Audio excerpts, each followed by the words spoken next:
Bom dia a todos e um bom ano.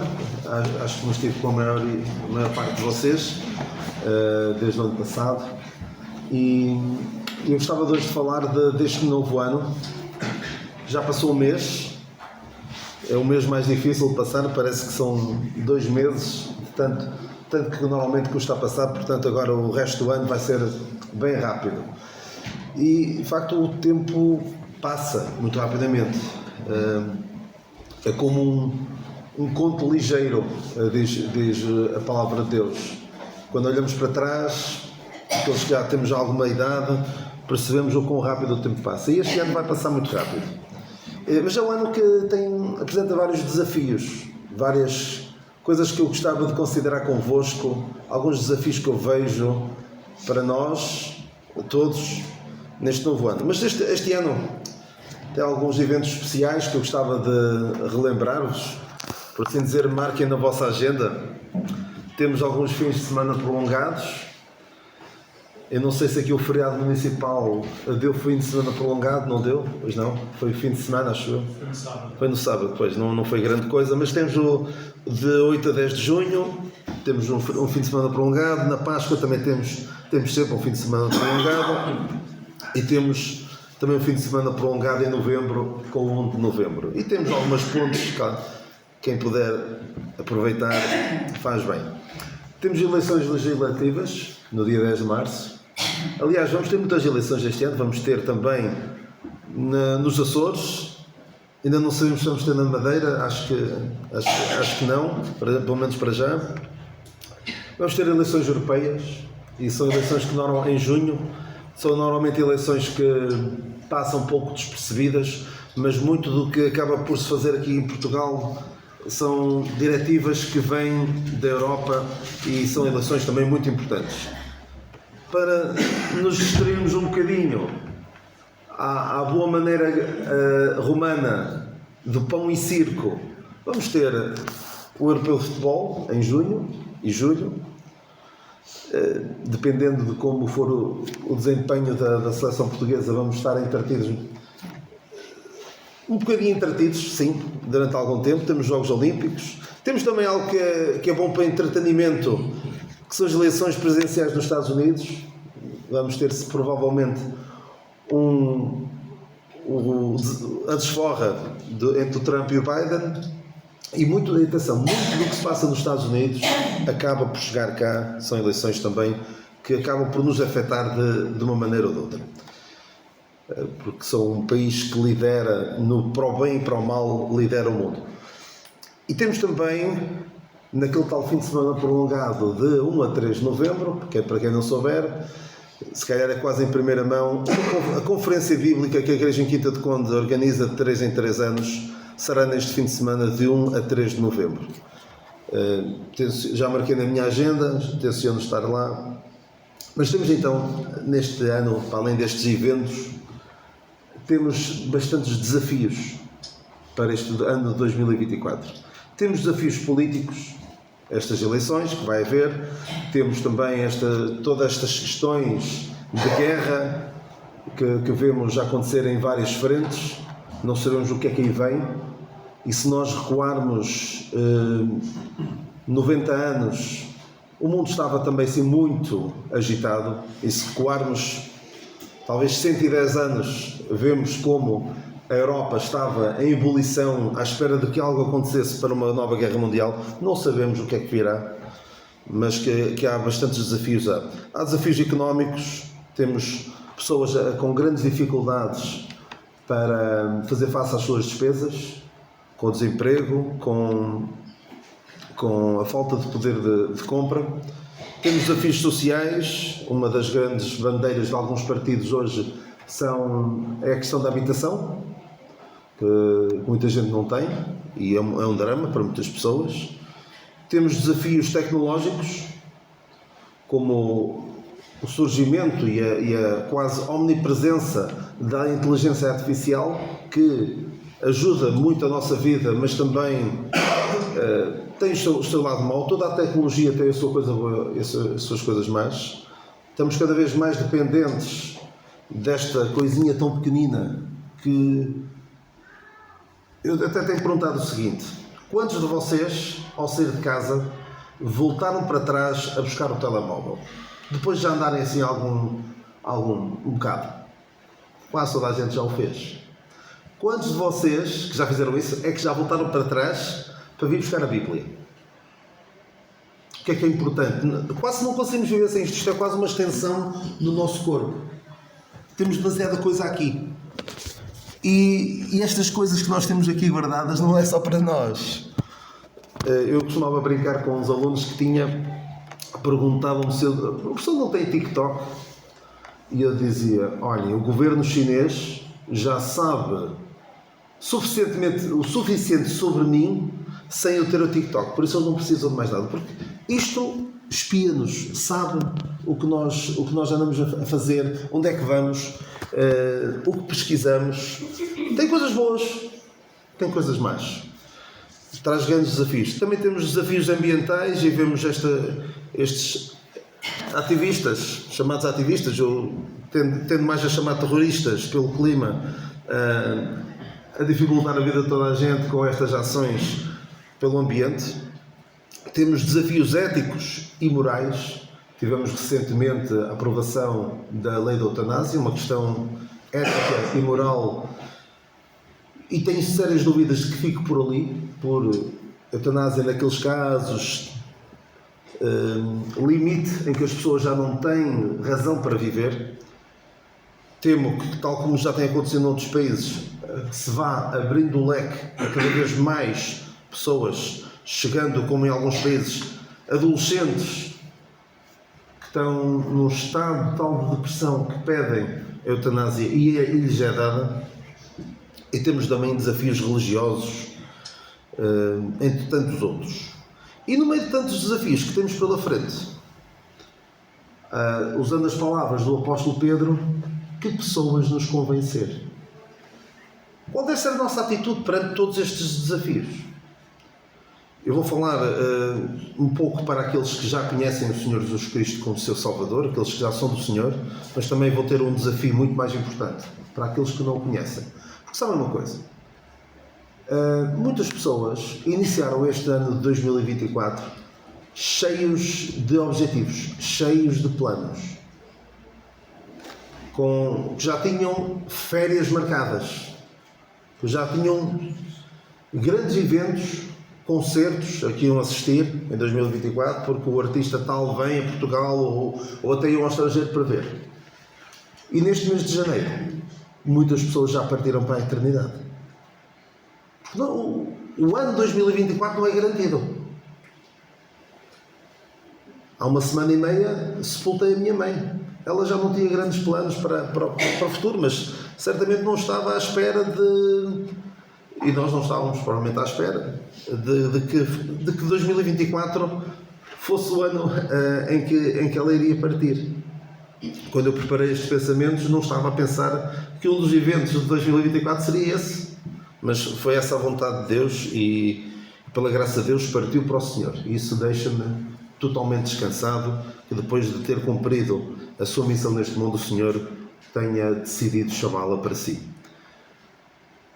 Então há vários desafios. Eu vou elencar aqui 7 desafios, e o tempo não é muito, mas vou tentar falar deles de uma forma muito abreviada. 7 desafios que nós temos. O primeiro desafio é eleições e política. Temos este desafio e eu gostava de ler algumas passagens. São muitas as passagens, eu vou pedir desculpa, eu gostava de as projetar, mas não vai ser possível. Em Romanos 13, nós lemos: toda a alma esteja sujeita às autoridades superiores. Nós devemos estar sujeitos às autoridades. É essa a vontade de Deus. Não é que nós sejamos anarquistas, que pensemos, não, Deus é que manda em nós, eu não quero saber da política para nada, eu sou independente, Deus é soberano sobre mim, eu não tenho nada a ver com as autoridades. A Bíblia é clara quanto a isso, porque diz também em 1 de Pedro 2,13: sujeitai-vos, pois, a toda ordenação humana por amor do Senhor. Diz o apóstolo Paulo a Timóteo, capítulo 1 Timóteo 2, 1 e 2, diz assim: façam orações pelos que estão em iminência, para que tenhamos uma vida quieta e sossegada. E diz também em Provérbios 29:2: quando os justos se engrandecem ou quando estão em lugares de poder, o povo se alegra. Mas quando o ímpio domina, o povo suspira. Ou seja, quando pessoas que temem a Deus estão em lugares de liderança, o povo se alegra. Quando isso não acontece, o povo fica desanimado, o povo fica triste, o povo suspira. E o Senhor diz, a dada altura, à nação de Israel, que estava longe, exilada, tinha sido desterrada da sua habitação, Ele diz assim: procurai a paz da cidade e orai por ela ao Senhor, porque na sua paz vós tereis paz. O que é que eu tiro destas passagens que acabei de ler convosco? Atenção, nós não somos chamados à política. Apesar de haver crentes que são políticos, não é um ambiente fácil, mas eu também não creio que a nossa principal vocação seja essa. A nossa vocação, aqueles que são do Senhor, a nossa vocação é celestial. A nossa chamada é dos céus. O apóstolo Paulo diz naquela passagem de Filipenses 3:20 que a nossa cidade está nos céus. E a palavra cidade é politeuma, no original é politeuma, de onde vem a nossa palavra também, a nossa palavra política. A nossa política está nos céus, a nossa cidadania está nos céus. É verdade. No entanto, não devemos pensar que isto não nos diz nada. Tanto faz como fez quem está na liderança. Nós somos chamados a orar pelas autoridades e a procurar ter uma vida quieta e sossegada. E somos chamados a votar. Daqui a um mês e pouco vamos ser chamados a exercer o nosso direito de voto. E eu já me desiludi de todos os partidos políticos, nenhum me satisfaz, e nós não devemos colocar a nossa esperança no homem, de maneira nenhuma, nem em partidos políticos.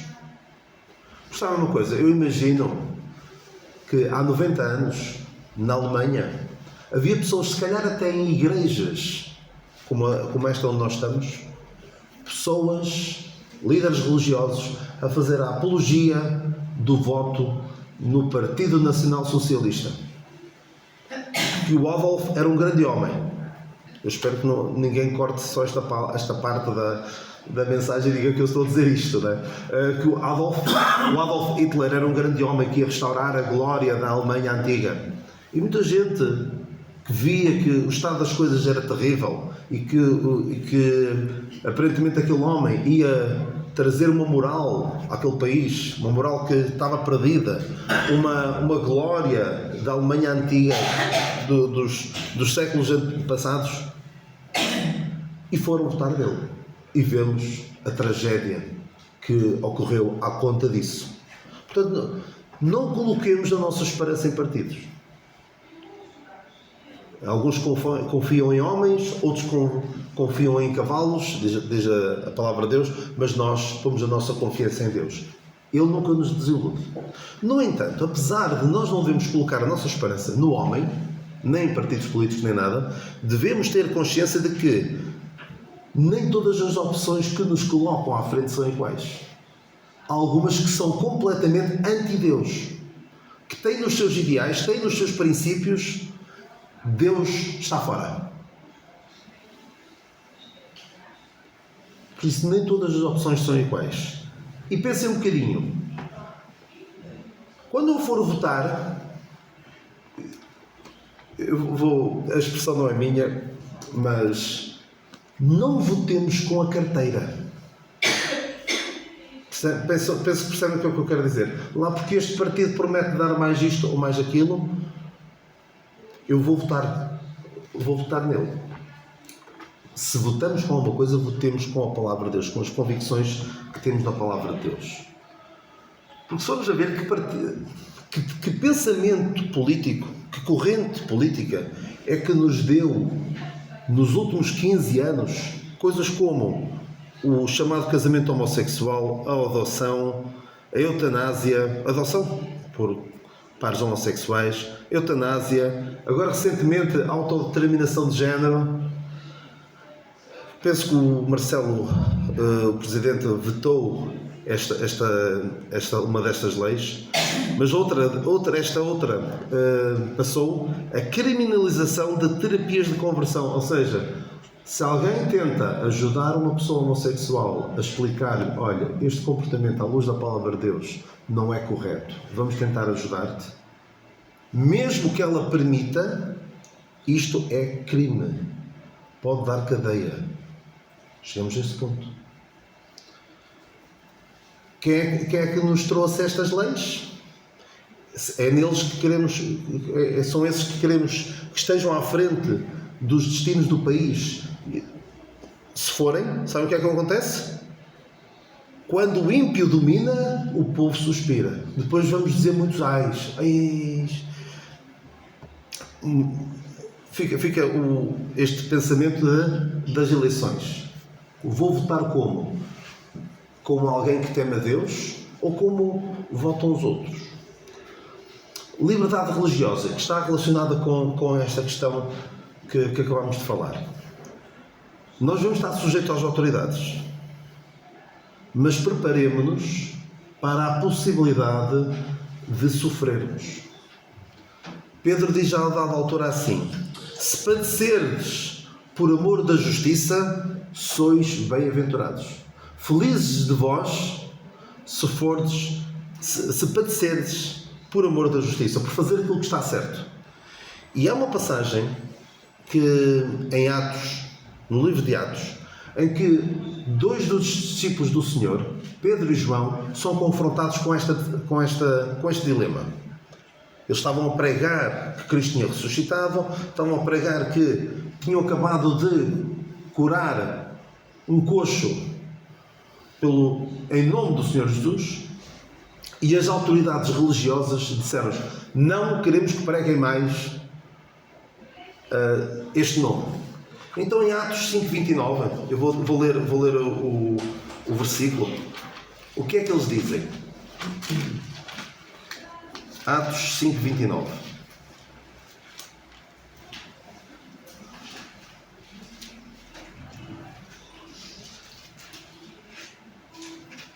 Mais importa obedecer a Deus do que aos homens. Se nós nos virmos confrontados com este dilema, ou obedeces a Deus ou obedeces aos homens, o que é que eu vou fazer? Porque eu sou bem-aventurado se eu sofrer por amor da justiça. Atenção, nesta mesma passagem que ele diz, padeceres por amor da justiça, sois bem-aventurados, penso que é nesta mesma passagem que ele diz basicamente: se vocês sofrerem por serem imbecis, por serem uns parvalhões, passa a expressão, pois não se queixem, não venham dizer que estão a sofrer por causa de serem crentes.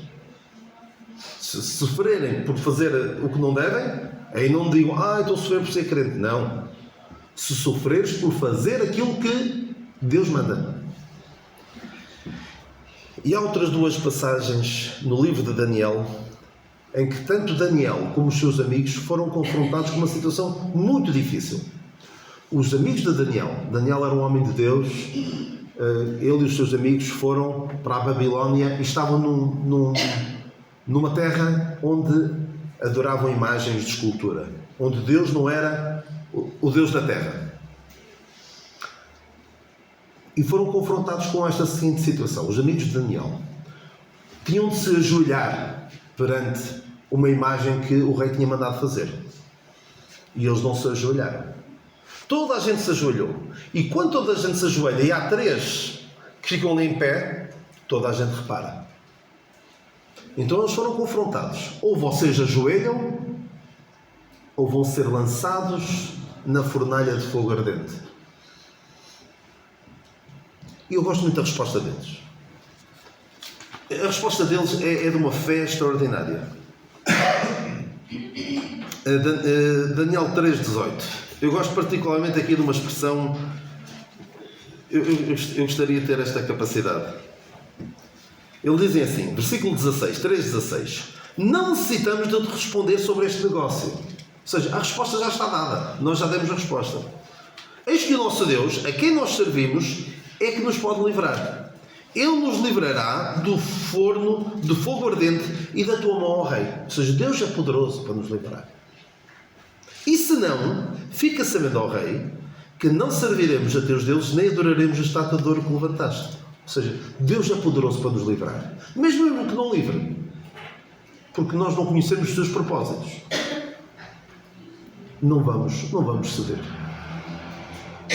Será que eu terei esta firmeza quando eu for confrontado com uma situação destas?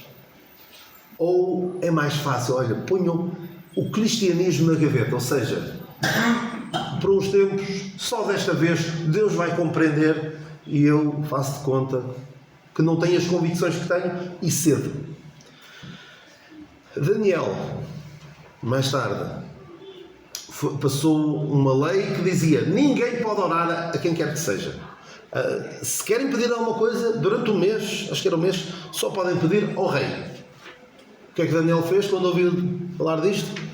Olha, eu vou orar, mas oro em voz baixinha, escondido no meu quarto.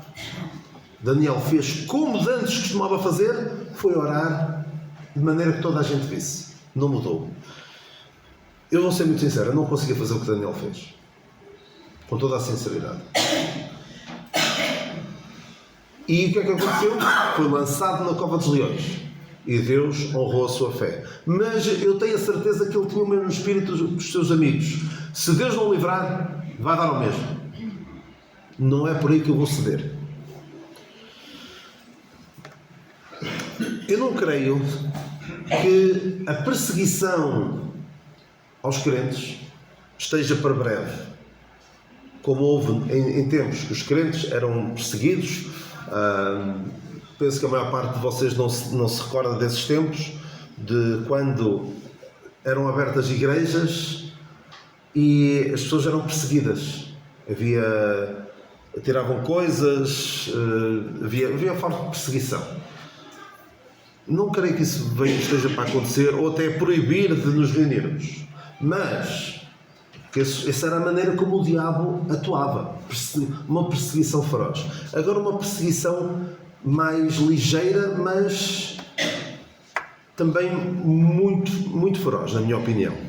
Que é, nós podemos ser confrontados com situações em que sejamos coagidos a pôr as nossas convicções de parte. Qual é o problema? Porquê é que não fazes aquilo que te dizem para fazer?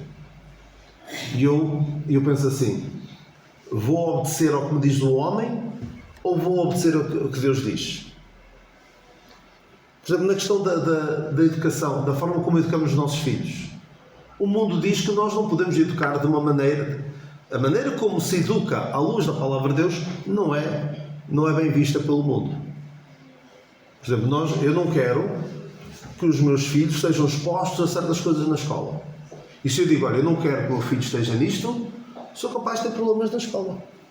Até hoje ainda não tive grandes problemas, mas sei que há pessoas que já tiveram problemas, que dizem, eu não quero que o meu filho frequente este tipo de atividade. Já ficam ali logo com o rótulo de, estes pais são complicados, temos de estar de olho neles.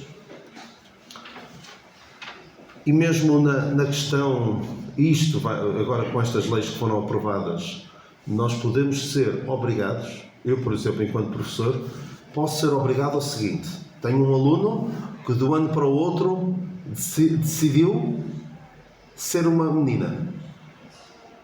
E eu ou cedo e trato como aquela pessoa quer, ou então arrisco-me a perder o trabalho. O que é que eu faço numa situação destas? Não é fácil. Não será fácil. Portanto, as coisas estão... O cerco está a apertar-se. E a palavra de Deus diz que todos aqueles que piamente querem viver em Cristo Jesus... O que é que diz a seguir? Falta calma, Amadeu. Padecerão perseguições.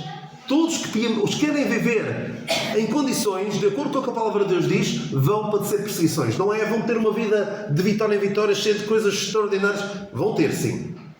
em termos espirituais, mas em termos físicos podem sofrer perseguição. Temos também em marcha um terceiro desafio.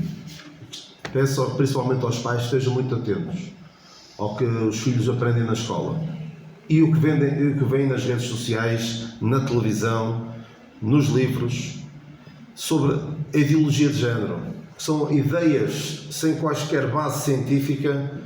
É uma ideologia e que tem como alvo destruir a família, desvirtuar a sexualidade e tudo sobre o pretexto de tolerância, inclusão e empatia, coisas aparentemente muito boas.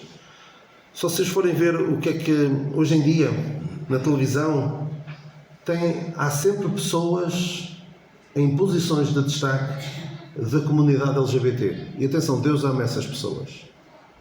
Mas Deus, a palavra de Deus, o Senhor Jesus Cristo é claro nas coisas que diz, não subscreve esse tipo de comportamento.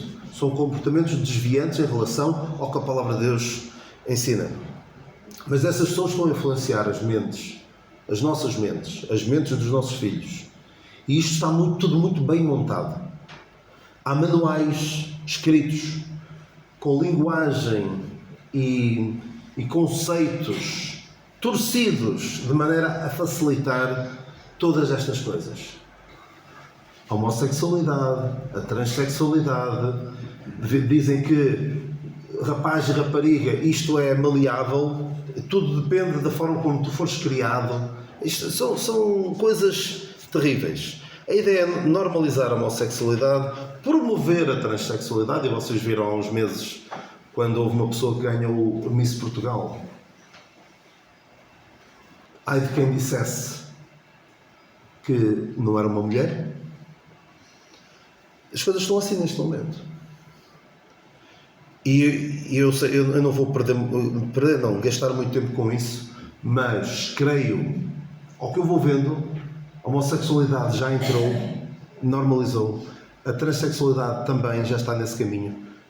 Eu não me admiro nada e tenho fortes razões, e depois posso até conversar com alguém que queira saber mais sobre o assunto. Creio que estará em curso, já está em curso, a normalização, em certos casos, e desculpa lá o que eu vou dizer, mas estou plenamente convencido disso, da pedofilia, em certos casos, não digo em todos, mas começar a alargar o tipo de relacionamentos sexuais, porque quando se começa a permitir isto e mais aquilo, se nós olharmos para trás, houve certas coisas que se toleraram no passado, entraram e vão sempre entrando outras, porque isto não tem fim.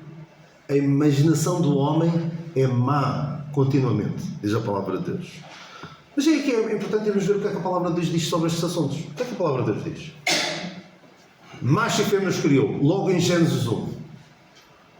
Em Gênesis 1 diz, frutificai e multiplicai-vos. É claro quanto a isto. Estes estilos de vida não promovem a multiplicação. Não é? Eu estou convencido de que há uma mente perversa por trás que quer exterminar-nos, que odeia o homem porque é criado à imagem e semelhança de Deus e quer destruir o homem. Diz também, porque é que diz também a palavra de Deus? Deixará o homem seu pai e sua mãe e apegar-se à sua mulher. É o que a Bíblia diz. Não é homem com homem, mulher com mulher, não é como cada um quiser. Há princípios de Deus. Mas o que é que o homem faz? O homem cede àquela pergunta terrível que o diabo fez, a serpente fez à mulher. É mesmo assim que Deus disse? Coloque em causa a palavra de Deus. E o sábio Salomão dizia assim: Deus fez ao homem reto, mas ele buscou muitas invenções. O homem inventa. Diz a palavra de Deus que o homem é inventor de males. E é assim que nós estamos. Temos estes desafios e temos ainda mais alguns. Também relacionado com este. Ataques à família. Vamos só relembrar: eleições e política, liberdade religiosa, ideologia de género, ataques à família. A família está debaixo de ataque. Está sob ataque. As relações entre pais e filhos, a relação entre homem e mulher. Há várias passagens. A Bíblia é muito clara sobre a importância que dá à família. Os pais, os filhos, o casal, é a base da nossa sociedade. E o inimigo das nossas almas, o diabo, quer destruir a família. Reparem como o casamento já não é o que era quando os nossos irmãos mais velhos casaram. Já não é entre homem e mulher apenas. Daqui a nada já não precisa ser entre dois seres humanos. Já não me admira nada. Pode ser com vários. Ainda não chegamos lá ainda, mas não me admira nada. Deus já não é tido nem achado. A geração de filhos já não é algo pressuposto. Há muitos casos de pessoas que casam e decidem: nós não queremos ter filhos. Isso não está nos nossos planos. Queremos é gozar a vida, os filhos vêm aqui só atrapalhar, nós queremos é viver a nossa vida. E a expressão até que a morte os separe também já não está. Isto enquanto houver amor, vale a pena continuar casado. Depois acabou-se. Ou seja, o casamento já não é o que era. Nós vemos até outro caso em que a família é destruída. Há casos em que a ciência tem evoluído, e graças a Deus pela evolução da ciência em certas situações, mas depois há abusos. E nós vimos um caso, essa pessoa já é para a idade do meu filho mais velho, mas vocês recordam-se, há uns anos o Cristiano Ronaldo decidiu ter um filho. E como é que aquele filho foi gerado? Foi gerado com o propósito de retirar aquela pessoa, aquela criança, a quem? À sua mãe biológica. Isto é perverso. E não vem dizer: foi criado pela avó, ele não lhe falta nada. Falta-lhe, ele não tem mãe. E é certo que é uma tragédia quando uma criança perde o seu pai ou a sua mãe. É. Mas quando é criada já com o propósito disso, isto é terrível. É o homem querer pôr-se no lugar de Deus. E está a acontecer em certas zonas dos Estados Unidos a promoção de consultas de fertilidade para 2 homens ou para 2 mulheres. 2 homens ou 2 mulheres não conseguem ter filhos. Não vá-se lá perceber porquê. E vão a uma consulta. Nós não conseguimos ter filhos. Então qual é a solução que lhes apresentam? Consultas de fertilidade, tal como há para casais, homem e mulher. Então o que é que lhes é oferecido? Barriga de aluguer. Ou seja, uma criança que é criada, projetada, depois com muitos procedimentos perigosos pelo meio, em que por vezes vários embriões que são vidas humanas são postos para o lixo, porque não dão jeito, têm ali 7. Qual destes 7 é que quer? Ora, este é loiro, este é menina, este é aquilo, este é... nós queremos aquilo. E os outros, muitas vezes, vão para o caixote do lixo. Vidas humanas. Isto é terrível. É terrível. Portanto, a família está debaixo de ataque. Os pais são constantemente desautorizados. Querem que por vezes, vê-se situações em que os filhos tomam decisões sem os pais serem sequer consultados. Os pais não interessam os pais. Há até situações, isto vai acontecer, em que crianças decidem na escola e não se sentem à vontade para contar aos seus pais de que querem ser tratados, são meninos e querem ser tratados como meninas, e os pais nem sabem. Os pais nem sabem do que está a acontecer na escola com eles. E há quem entenda isto. E isto está a acontecer lá fora e não tarda nada, acontece cá em Portugal também. Eu já vi pessoas da área a dizer: para que é que vamos, se a criança não sente à vontade para contar aos seus pais, para que é que lhe vamos contar aos pais e criar ainda mais sofrimento àquela criança? Isto é destruir a família. Eu quero saber do que acontece com os meus filhos na escola. Eu por vezes sou chato demais porque pergunto, quero saber, pergunto ao Lucas e ao Simão como é que está a escola, o que é que se passa, e tento saber. Imaginem se me escondem alguma coisa. Eu não vou ficar nada contra. Por isso, precisamos estar muito, muito atentos. Muito atentos, porque o homem, a sociedade, sem Deus, o inimigo das nossas almas, quer destruir a família. Temos de estar muito atentos. Porque a Bíblia está cheia de exemplos de grandes homens de Deus, pessoas dedicadas a Deus, e que foram uma desgraça com os seus filhos. Foram negligentes com os seus filhos. E dou aqui 3 exemplos rápidos. Eli, que eles conhecem o Eli, foi negligente com os seus filhos. O Samuel viu o exemplo de Eli, foi negligente com os seus filhos. Davi ouviu do exemplo de Samuel e também foi negligente com os seus filhos. 3 gerações seguidas, foi uma desgraça. Não eram da mesma família, mas conviveram uns com os outros.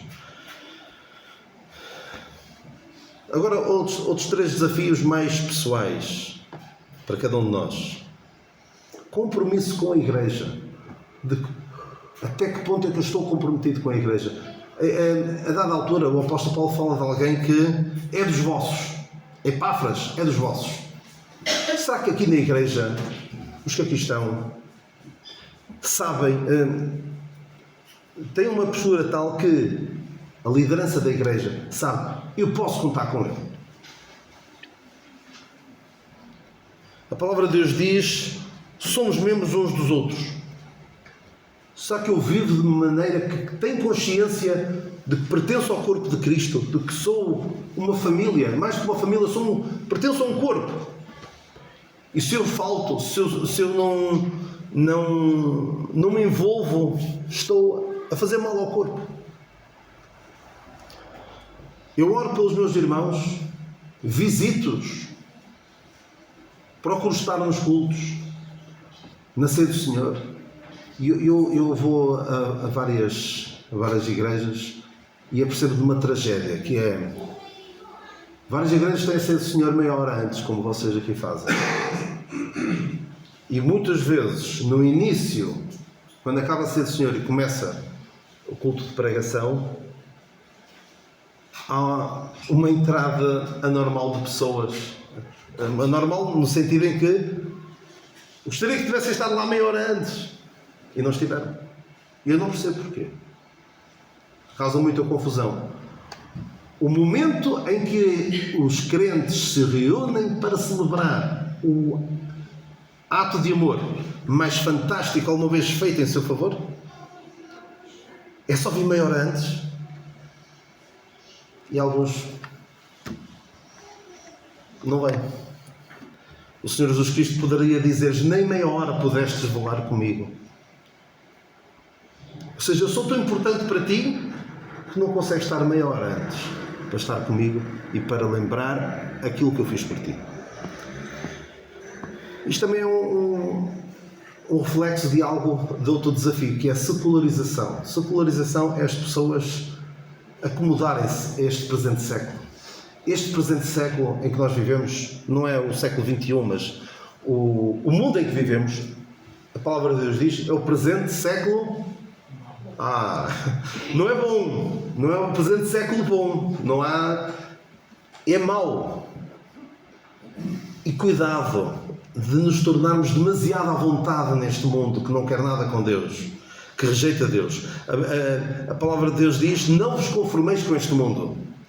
Diz também em Tito 2,14 que o Senhor Jesus Cristo se deu a si mesmo para nos remir para si um povo seu, especial, zeloso de boas obras. Um povo mesmo especial. E sabem o que é que a nação de Israel a dada altura disse ao profeta Samuel? A nação de Israel era uma nação diferente de todas as outras. Não tinha um rei. Era Deus que os governava. E o que é que eles disseram a Samuel? Nós queremos ser como as outras nações. Isto de nós sermos um povo diferente, deixa lá. Nós queremos é ser como os outros. E será que eu não digo a mesma coisa? Não de palavras, mas das minhas ações. Estou aqui 1h30, 1h30 no culto, e depois à semana eu sou igualzinho aos outros. É que nem se nota a diferença nenhuma. Na minha linguagem, nas minhas ações, é tudo igual. E isto depende muito daquilo com que alimentamos a nossa alma. Se eu alimentar a minha alma com a propaganda do inimigo, aí sim, eu vou começar a pensar como pensam os outros, a agir como agem os outros. Eu tenho de me alimentar da palavra de Deus. E não é só este bocadinho aqui. Tem de ser diariamente. E isto entra no último desafio, que é o mais importante de todos para mim, que é a nossa relação com Deus. É o desafio mais importante de todos. Por tudo o resto que eu falei antes, se não houver uma verdadeira relação com Deus, esquecem. Será que eu me relaciono com Ele? Será que eu o conheço verdadeiramente? Será que eu conheço o Senhor Jesus Cristo como o meu único e suficiente Salvador? Que Ele é o único meio pelo qual eu posso reconciliar-me com Deus. A sua morte e ressurreição, a obra redentora que Ele realizou na cruz, é a única forma pela qual eu posso ser salvo e reconciliado com Ele. Tenho este tipo de relação com Ele? Conheço-o mesmo? E será que Ele me conhece? Porque há pessoas que dizem, eu conheço Deus. Mas se calhar Deus não os conhece. E é só uma pequena ilustração de 30 segundos. Imagina que eu vou ao Palácio da República, Palácio de Belém, Palácio de Belém, sim, e quero ver o Presidente. E dizem, não pode entrar, o Presidente tem uma agenda, não é chegar aqui. E eu digo, mas eu conheço o Presidente. Óbvio, toda a gente conhece o Presidente. E a esmagadora maioria da população portuguesa não só o conhece, como já tiram selfies com ele. Mas isso não interessa dizer que o conhece. Mas imaginem que naquele momento em que eu estou a tentar entrar no Palácio de Belém, o Presidente anda a passear ali por perto e vê-me e diz, Daniel, olha, como é que estás? Deixa-me entrar, eu conheço. Faz toda a diferença. Eu dizer que conheço a Deus, ou Deus dizer, eu conheço-te. Há uma passagem que diz, eu te conheço, eu te remito, tomo pela tua mão direita. Faz toda a diferença. Porque há alguns que dizem que conhecem a Deus e um dia vão ver o quê? Do Senhor. Nunca os conhecia, apartai-vos de mim. Não quero nada convosco, eu não os conheço. Vocês só dizem que me conhecem, mas nunca tentaram conhecer-me verdadeiramente, à luz da palavra de Deus. As pessoas dizem que conhecem Deus. Eles conhecem uma ideia que criaram de Deus. Alguns dizem, o Deus que eu conheço seria assim e seria assado. Olha, não é o Deus da Bíblia, lamento. Foi um Deus que tu criaste à tua própria imagem e semelhança. Então nós que já conhecemos o Senhor, o que é que devemos fazer? Continuar a conhecer mais. Se nós soubéssemos que alguém tinha dado a sua vida para salvar a nossa, nós ficaríamos para sempre agradecidos. E não iríamos procurar, por exemplo, conhecer a família dessa pessoa. Procurar saber como é que essa pessoa era. Conhecer mais dessa pessoa. Ok, salvou a minha vida, olha, siga. Azar o dele, olha, não tivesse sido burro para essa expressão. Não, vamos ser eternamente gratos, vamos querer conhecer mais. E o profeta Oséias diz, conheçamos e prossigamos em conhecer ao Senhor. E como é que podemos conhecer mais de Deus? Falando com Ele através da oração. Ler a sua palavra. Ler e meditar. Procuramos ler a Bíblia num ano. Não é assim tão difícil quanto isso, ler a Bíblia num ano. Se nós passássemos com a Bíblia, o tempo que passamos com isto, quem diz isto diz outra coisa, com o telemóvel. Eu acho que líamos a Bíblia não uma vez no ano, mas para aí 4 ou 5 vezes no ano. E será que Deus é tão extraordinário para mim que eu vou falar dele aos outros? Ou será que digo, Deus é muito importante para mim, mas boquinha calada, nem falo dele? E será que naquilo que eu faço no meu dia-a-dia vou tê-lo em consideração? Nós muitas vezes, quando fazemos alguma coisa, eu falo por mim, quando faço certas coisas, penso na minha família. Penso no que é melhor para a minha família. Às vezes, não estou a dizer que sempre, mas procuro fazer aquilo que é melhor para a minha família. Procuro considerar a minha família nas minhas ações, mas acima de tudo devemos considerar o Senhor em tudo quanto fazemos. Diz o apóstolo Paulo aos Colossenses 3,17: tudo quanto fizerdes, por palavra ou por obra, fazei-o em nome do Senhor Jesus. Pensemos sempre, o Senhor Deus está a ver. O Senhor Jesus morreu na cruz pelos meus pecados para me salvar, para me resgatar de uma vã maneira de viver. E eu quero tomar esta ação. Agora, tendo essa consciência. Última passagem. Confia no Senhor de todo o teu coração e não te estribes ou não te apoias no teu próprio entendimento. Reconhece-o em todos os teus caminhos. Ou seja, tenha-o em consideração em todos os teus caminhos. E Ele endireitará as tuas veredas. Pensemos no Senhor em tudo quanto fazemos. Então temos aqui 7 desafios, e terminei. Eleições e política, liberdade religiosa, ideologia de género, ataques à família, compromisso com a Igreja e com os crentes, secularização e relação com Deus. E que 2024 seja um ano abençoado para todos, que seja o ano em que o Senhor venha buscar-nos. Claro que seria certamente o desejo daqueles que são seus. E para aqueles que não conhecem o Senhor, que não são dele ainda, que possam ser o ano em que tomam a maior decisão das suas vidas. Nunca é tarde, nunca se é demasiado velho para aceitar a salvação que Deus oferece, mas pode ser tarde demais. Para alguns é tarde demais. Para alguns, quando derem por ela, já estão na eternidade e já não há oportunidade para se reconciliarem com Deus. Que 2024 seja hoje o ano da vida do Senhor, que seja o ano em que tu tomas esta decisão, ou o ano em que tu que já és do Senhor tomas uma decisão, eu quero de facto viver para lhe agradar. E porquê? Porque não sabemos se 2024 vai chegar ao fim para nós. Não, chegar ao fim chegará, ou dia 31 de dezembro, ou se o Senhor nos levar antes. Que Deus depois nos abençoe com estes desafios que certamente são importantes para cada um de nós.